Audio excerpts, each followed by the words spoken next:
What's the ultimate adventure on your bucket list? For me, it's been traveling to the Arctic Circle. After 5 incredible days on the road, my dream is finally within reach. But there are still a few thousand miles to cover and unforeseen challenges to conquer. Join me and my good friend Shaun as we push forward on this thrilling journey to the Arctic Circle. The adventure is far from over. Stay tuned to see what lies ahead.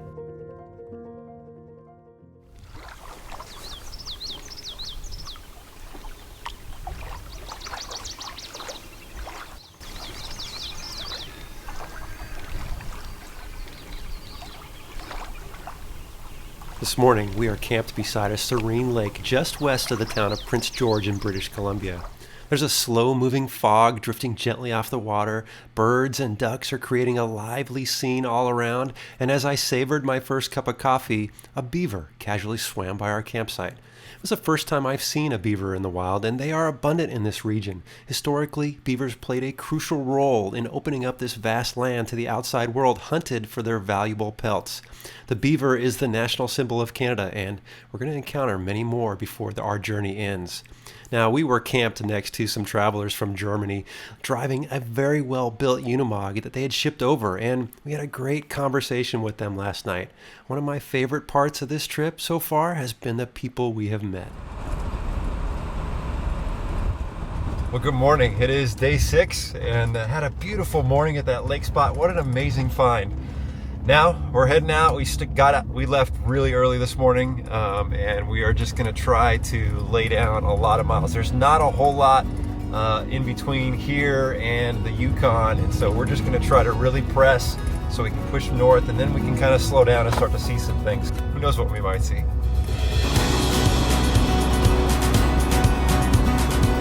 We traveled northwest along Highway 16 for a couple hours and stopped to stretch our legs at one of British Columbia's visitor centers. When you are traveling to new regions, these can be valuable resources in learning about the area and often getting insight on places to explore you may not have considered. After we drove about 270 miles total today, we finally made it to an important waypoint along our journey. Okay, we put in a lot of miles up to this point, but this is kind of where things really begin. We are getting ready to get on the Stewart Cassiar highway, and Shaun, you've only been just a little ways past this, right? Yep, I'm in Stewart, Alaska, which is the southern tip of Alaska, kind of. We're gonna get really, really remote, and we still have about, 4 or 5 hours. We kind of don't know where we're camping tonight, but we'll figure it out. It's all good. It gets beautiful from here, basically. Yeah. And remote, so it's gonna be good. It's gonna be awesome. The breathtaking Stewart Cassiar Highway is one of the most scenic and remote highways in British Columbia. Stretching over 435 miles through this rugged route offers stunning views of dense forest, towering mountains, and pristine rivers. It's known for its wildlife, and we may spot a bear, a moose, or even a elusive lynx if we keep our eyes out. This highway will connect us to the heart of nature and leading us further into the wild beauty, and assuming everything goes as planned, we will reach the Yukon tomorrow.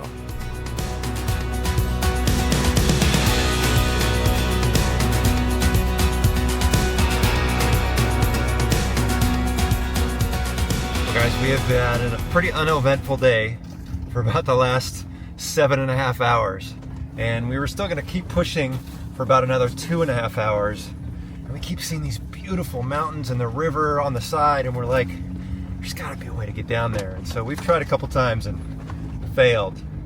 But now we're on this 2-track trail, and it looks like it has some potential, guys. I'm kind of excited to see where this ends up.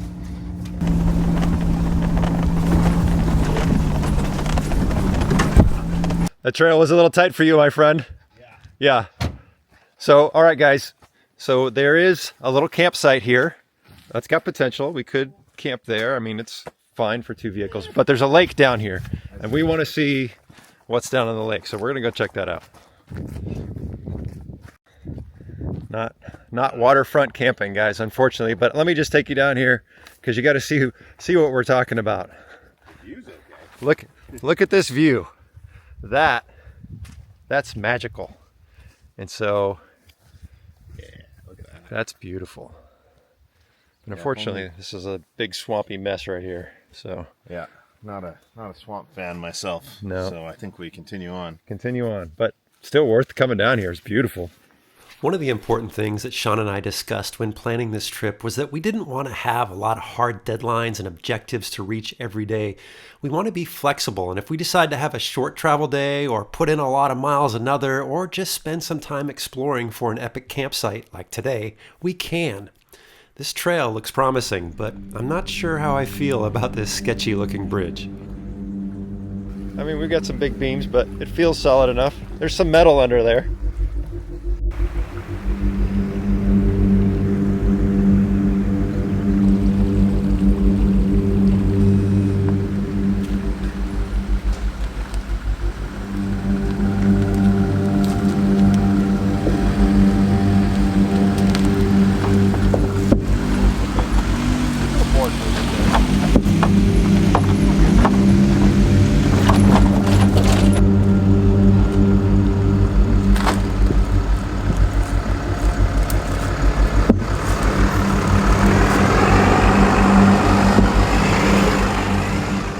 That was a bit uncomfortable, but thankfully that bridge was solid enough. The bridge, however, would not be the biggest obstacle we would face on this trail.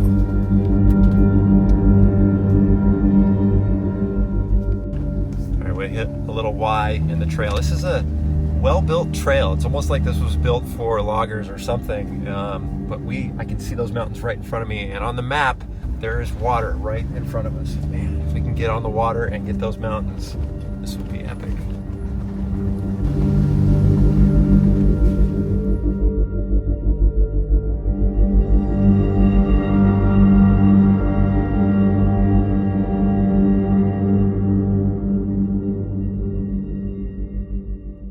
I just kind of got myself in a precarious situation. I'm a little stuck. I thought I had this, and apparently it was much deeper than I thought. So I'm gonna need a little help from Shaun. You fell in a hole. I got myself in a little situation. But I didn't think it was quite as deep as it was. That's a quality bridge. Well, it looked pretty good, but my trailer hitch didn't fare so well. Oh, wow. Yeah, so I'm dug in there pretty good.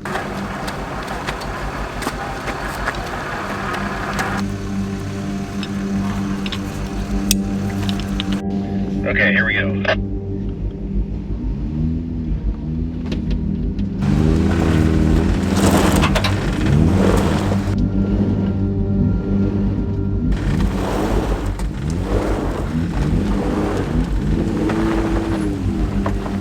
There she is.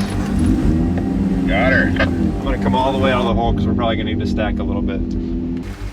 I really can't believe how poorly I misjudged the depth of this ditch. I really should have gotten out and looked at it before I attempted it, but thankfully Shaun was here. A very good reason to explore with somebody else in another vehicle in case you find yourself in a sticky situation.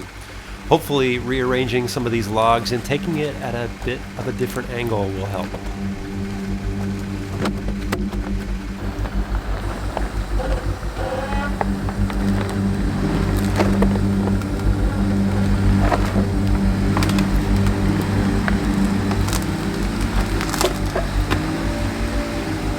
Good.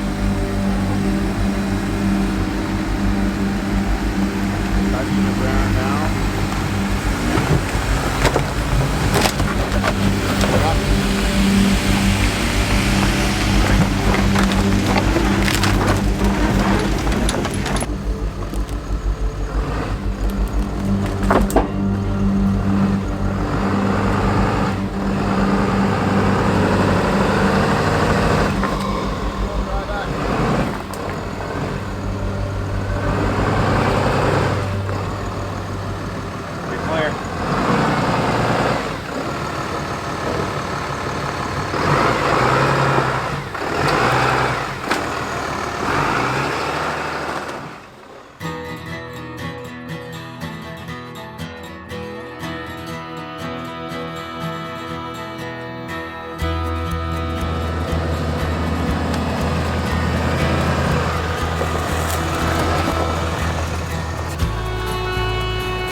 Just a quick thanks to the sponsor of this video, which is Onyx Off-Road. Onyx Off-Road has been an invaluable asset in helping me plan this trip and navigating out here in these remote areas.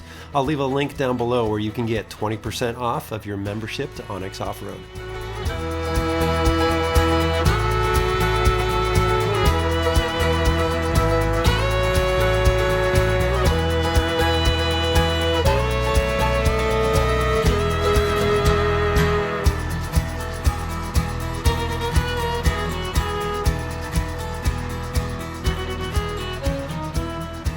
Okay, we've been on this logging road longer than anticipated.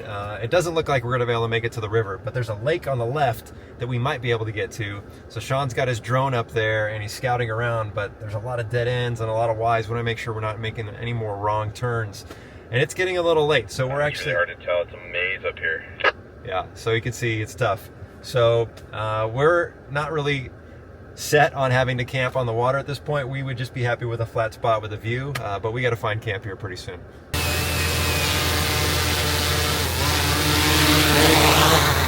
What's the verdict, my friend?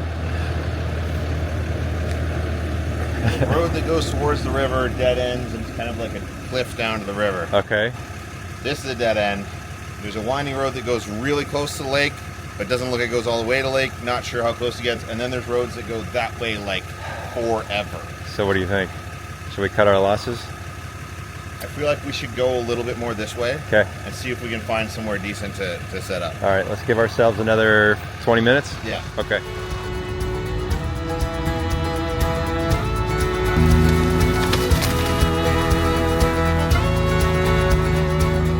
All right, got to a point where the trail is really getting overgrown. And I think we might find ourselves turning around. But guys, look at that. Tell me that's not beautiful. I mean, it would be so amazing to camp down here, but let me show what the trail looks like. It doesn't look great. Yeah, it's all small stuff, but I'm just gonna walk it for a minute. We'll see how it goes. All right, the walk down here might have paid off. This is almost a clearing. I at least have to come down here because this will be the easiest place to turn the trail around, but we could camp here. I mean, it's flat enough and we got a pretty good view and it's getting late. Let's go see what Shaun thinks.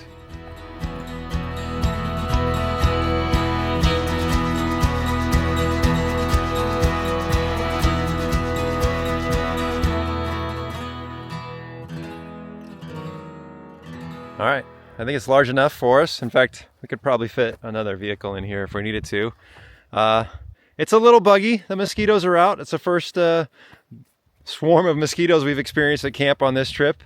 But Shaun, what do you think, buddy? This will work for tonight? It'll work. Yeah. It's unfortunate that we couldn't find a water spot, but we got the view spot, which is also acceptable. It's extremely acceptable. I will say I have camped in many worse spots. Okay, we arrived, we set up camp, and I mentioned it was really buggy when we got here, and then the rain came. So now it's raining pretty good, so we got the Patriot Campers awning up, thankfully, and the bugs have kind of dissipated, plus Shaun brought 2 of these thermal cells. Yes. Thank you, Shaun. We're going to grill up some ribs. Just relax a little bit, I think. It's been a fun, adventurous day. Way more than we expected. More than we planned. It was good. It was awesome. Which is how I like it. And the scenery is pretty amazing.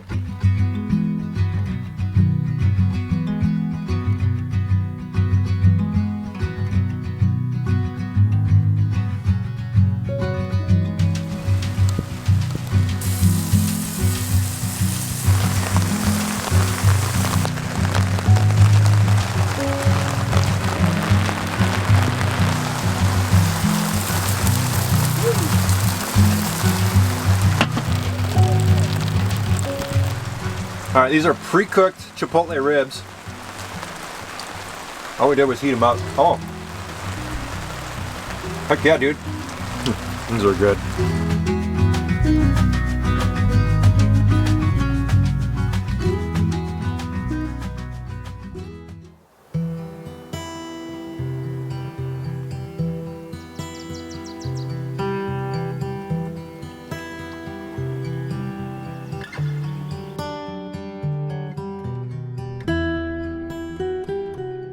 Morning, guys. It is day 7 of this Arctic adventure, and we're starting out the day in northern British Columbia, and we're going to travel 5-6 hours and try to make it towards the British Columbia and Yukon border, towards a town called Watson Lake. We've got some ideas where we're going to camp around there, but this has not been a bad camping spot. That is an incredible view. Getting in here was quite the adventure. Getting out, let's hope it's a little bit less of an adventure, but as long as we don't have to pull winch, it'll be a good start to the morning.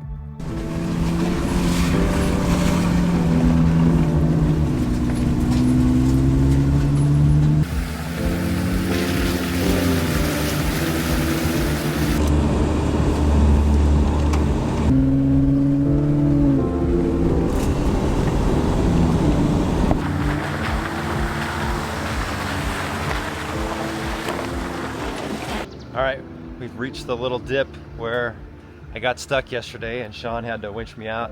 You know, it was kind of just bugging me all night long, just going over my head about, how could I be so dumb to let myself get stuck? And the truth is, I was probably being a little overconfident, and I also kind of had it in my head that I'm a little used to towing the trailer with the Wrangler where I have a shorter departure angle, and so that's just, it was 100% on me. I really should have slowed down. I should have looked at it. I should have had Shaun watch the trailer as I was coming through. The good news is I was with somebody, which is, when you're going through an obstacle, it's always better to do it with a buddy or turn around, because he was able to help me out.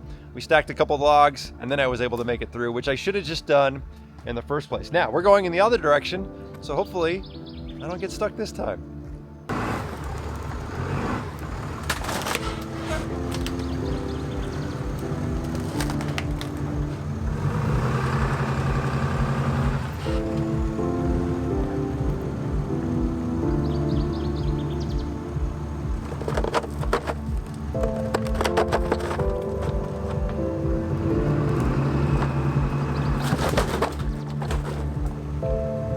You're good.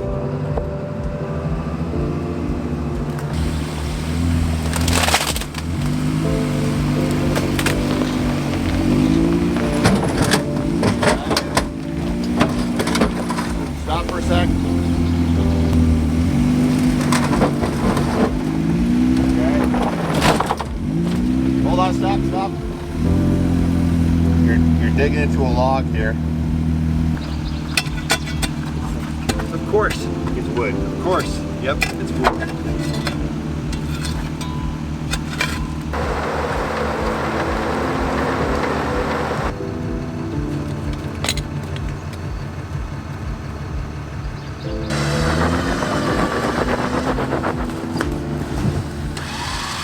Rip through the log right there. Yeah.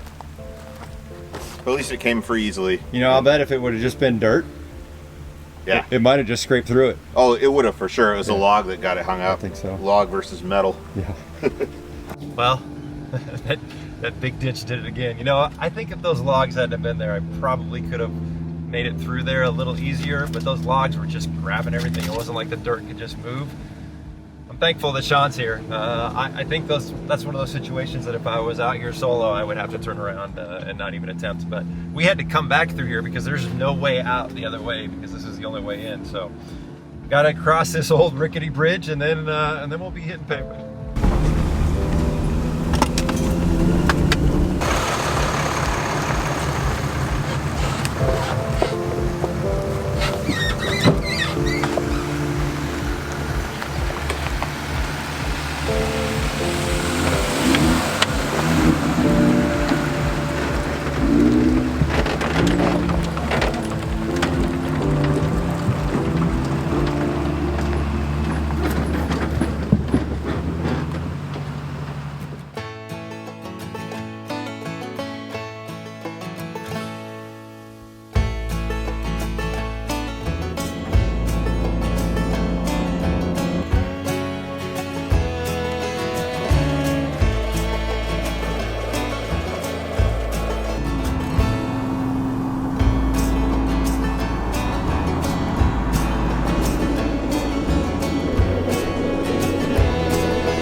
we've been on the Stewart Cassiar Highway for about 2 hours this morning, and what just an incredibly beautiful drive. I mean, you're in the mountains, this nice windy road, green trees everywhere, snow-capped mountains all off in the distance, there's flowers on the side of the road, just beautiful. But one thing to mention is you have to be mindful of these semis.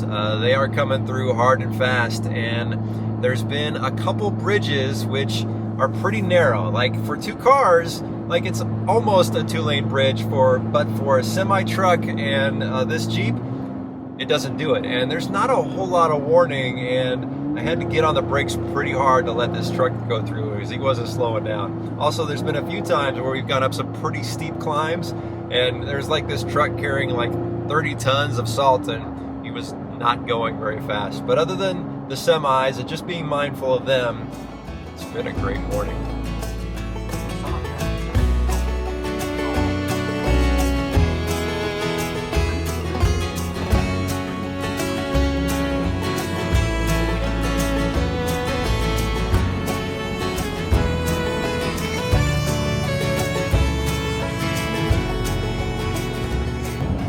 Seems like all day today, every turn there's an epic river or an epic lake, and just gorgeous. And I was thinking, you know, if any one of these lakes or rivers was in California, in and itself, it would be a big destination. And here, there's nobody out here.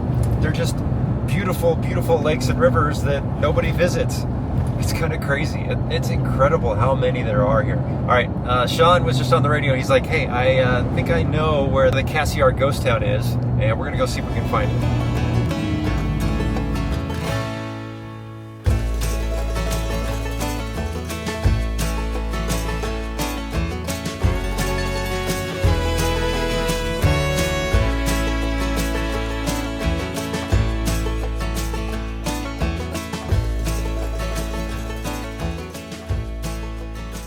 Okay, I think we've reached the mine. It's probably the largest tailing pile I've ever seen in my life back there, and we're gonna work our way up there. But there's a bunch of old buildings all around here, abandoned old buildings, and so we're just gonna walk around, check them out, and then we'll continue up that way. That, I gotta tell you, that tailing pile is, Shaun and I were like, that's the largest we've ever seen in our lives. It's not super old. We'll walk down to the end and see what we see. There's an old house on the other side of this stream, and it looks like there used to be a footbridge over here that went across, but there's no way to get across now. But man, what a beautiful stream. All right, let's go see what else we can find. Well, somebody's got the keys to that lock, but I don't think you need keys to get access to this house.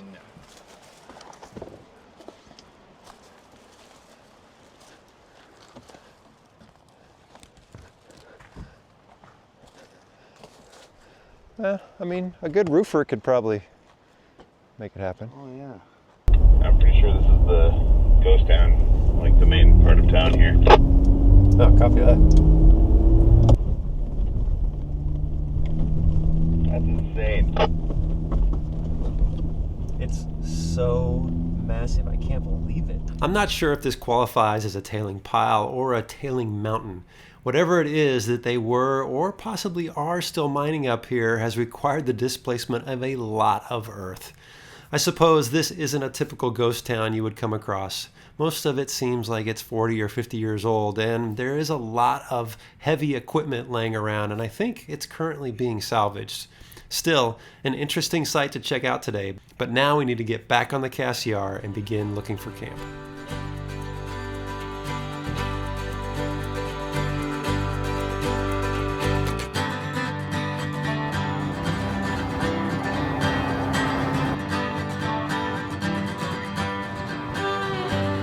Wow, this is a lot of devastated forest. There was massive fires here in British Columbia last year, and this was one of the areas that was affected.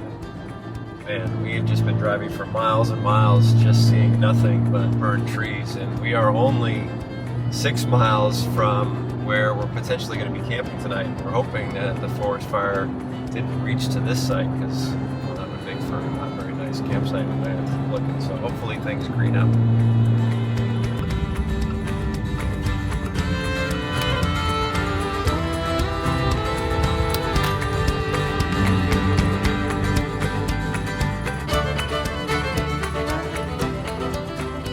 Went down this trail for a little while. The good news is it's green, it's not burnt out here, but we couldn't find the spot, and I've got this GPS coordinate, and then I walked down this trail that just had all these big trees across, and I got all the way down to the river, and I'm like, oh, the campsite's on the other side of the river. So we're going back to the road, gonna cross over, and then I think we'll be in business.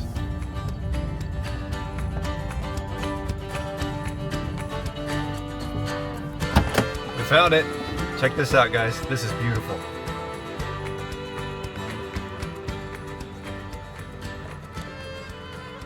Wow. What a spot, guys. What a beautiful spot. And you know what's great is it's like 60 degrees right now. It's very comfortable. A few mosquitoes flying around, but all set up. Beautiful view. I did put out the awning, not because I need it because it's raining at the moment, although it could potentially rain again. There's some ominous clouds, but it's still pretty wet from last night, and so I need that thing to dry out. I don't want it to get moldy. So we're all set up. I think I'm just gonna get the chair and relax, maybe have a beverage, and just enjoy this.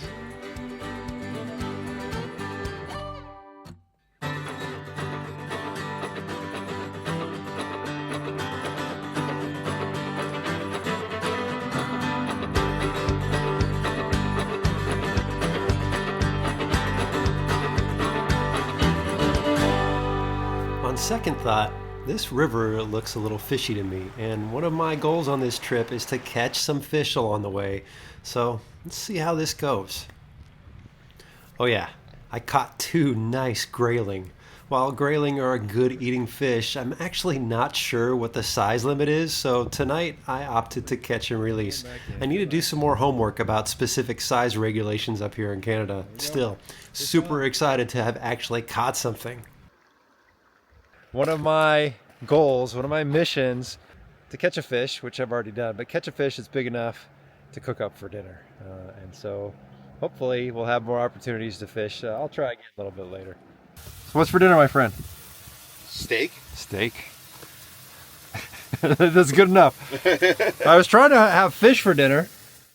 Dinner was delicious, and this camping spot is exactly the kind of spot I imagined when I was dreaming about this trip.